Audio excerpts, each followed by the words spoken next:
Scrap জাহাজ হিসেবে আমদানির পর চট্টগ্রামের বহির্নোঙরে এসে হঠাৎই মার্কিন নিষেধাজ্ঞার কবলে পড়েছে পালাউ পতাকাবাহী কেমিক্যাল ট্যাংকার মেমেই।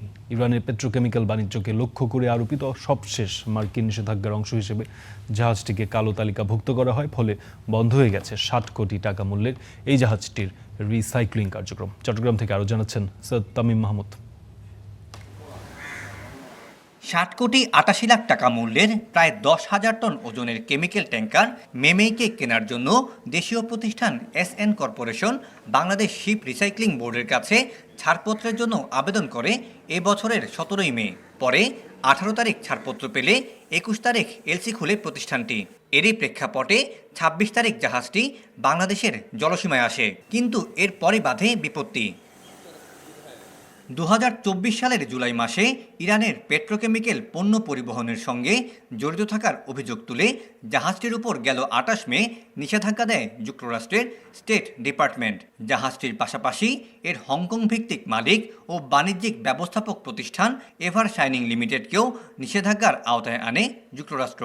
বিষয়টি জানতে পেরে জাহাজটি গ্রহণে অস্বীকৃতি জানায় বাংলাদেশের এসএন কর্পোরেশন। আসার ২ দিন পরেই আমি জানতে পারলাম যে জাহাজটা আপনার ইউএস স্যাংশন জাহাজ। যেহেতু আমি এই জাহাজটা রিসিভই করি নাই, রিসিভ করার পর N1ই হয় নাই জাহাজের।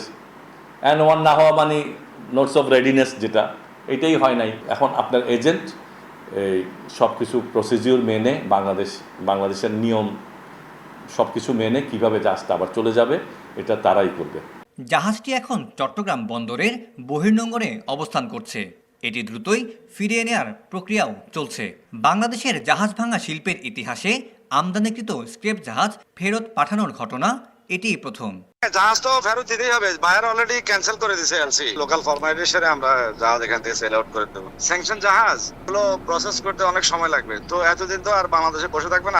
খাত সংশ্লিষ্টরা বলছেন, পুরনো জাহাজ কেনার ক্ষেত্রে আরও সতর্ক হতে হবে sheep recycling প্রতিষ্ঠানগুলোকে।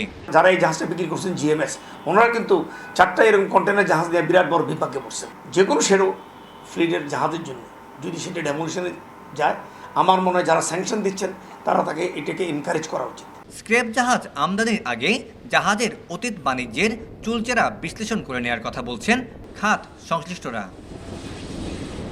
Syed Tamim Mahmud, Star News, Chittagong.